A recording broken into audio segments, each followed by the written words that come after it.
Hello, friends, and welcome back to Malicious Compliance Stories. We start our video with another story about a crazy HOA member who violated the personal boundaries of our OP. But he turned out to be a tough nut to crack, believe me. But before we begin, don't forget to subscribe to our channel if you're new here and turn on notifications so you don't miss a new video every single day. Here we go. Why I'll never live in another HOA, aka get off my lawn. This was around Thanksgiving of 2006 in Western Washington.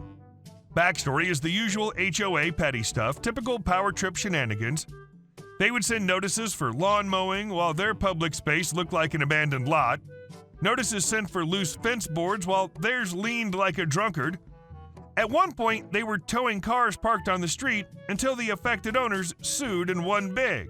Turns out the HOA couldn't actually have vehicles towed according to the judge.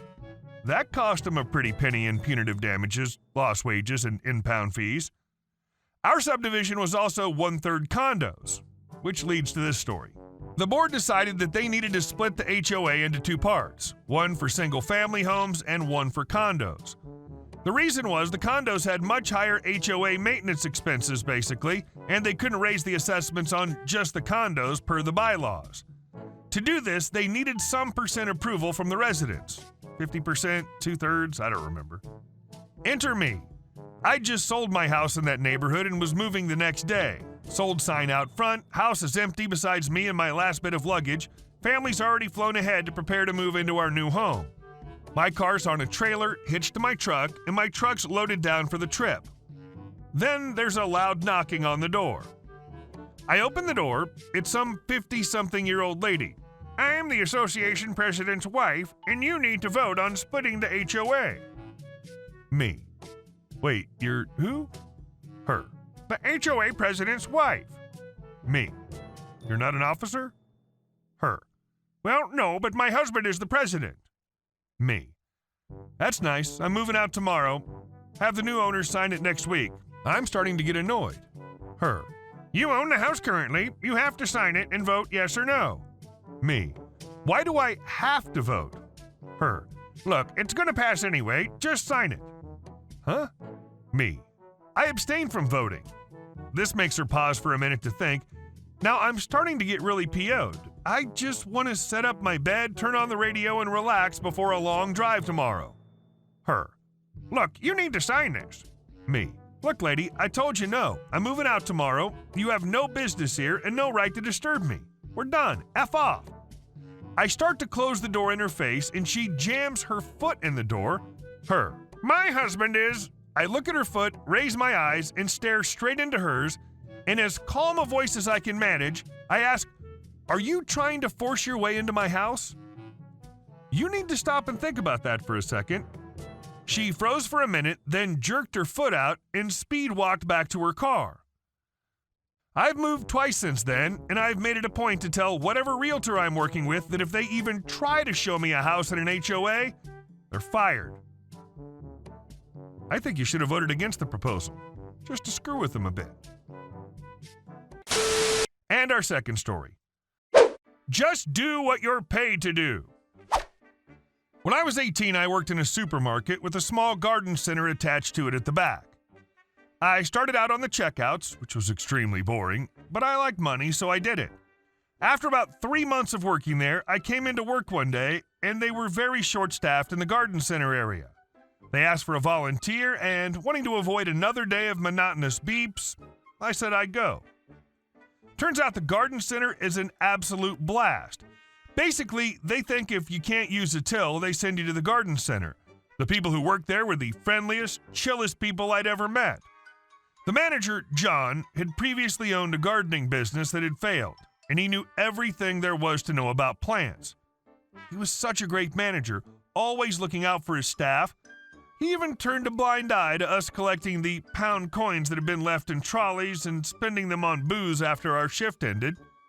Garden Center also looked after trolley returns. I requested to be transferred to the garden center, and John spent the next 3 months basically showing me how to do his job. After that 3 months, John left, and I applied for the job with his recommendation.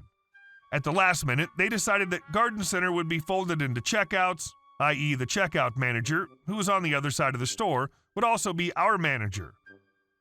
I was obviously annoyed, but whatever, it was only for another few months anyway.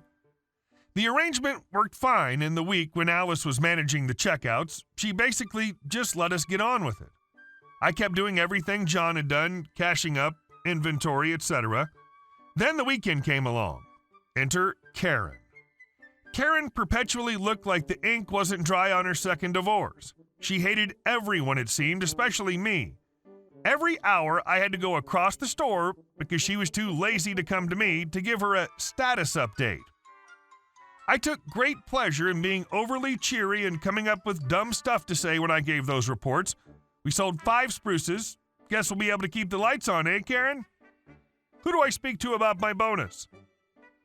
After a few weeks of this, Karen was at fever pitch. So when she waddled over to the garden center, very unusual for her, I was looking forward to seeing what was coming. There's been a customer complaint about the gents' toilets. You'll need to go clean it. Technically, our contract says we have to clean any area of the store, but this is usually just the occasional cleaning of counters or sweeping, as we have a dedicated cleaning team. I'd never heard of anyone but a cleaner cleaning the toilet. Okay, I'll ask cleaner to get right on it. I've got some admin stuff to do, I said, knowing what was coming next. No, it's in your contract. You're not paid for doing admin. Just do what you're paid for.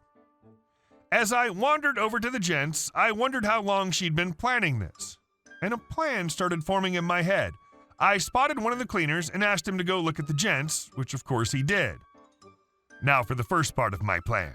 See, usually at the end of the day, I'd complete the cash up paperwork. The garden center had a till for customers to pay for garden center stuff and leave it in a folder for the GM to collect on Monday, as he didn't work on weekends.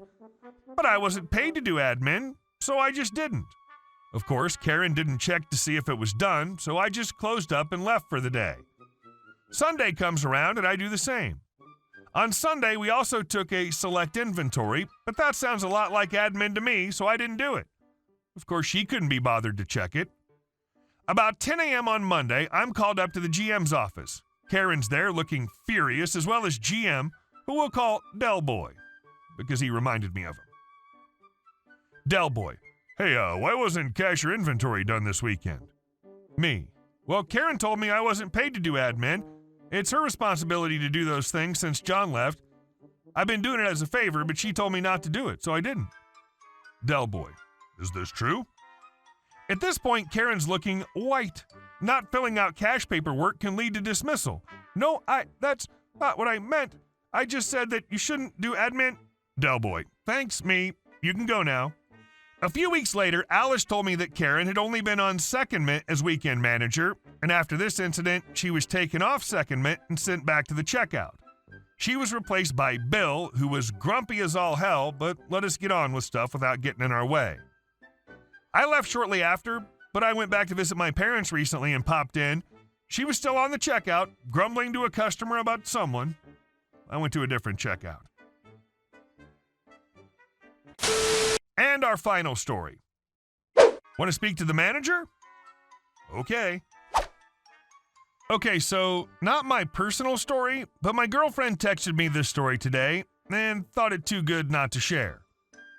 So this lady, whom I'll be referring to as Karen, literally walks into the restaurant, notices we have a lot of people, goes up to our hostess, who informs her that it would be a 30-minute wait because it's during one of our busiest moments of the day. She demands to be sat down immediately because she's the only person in her party.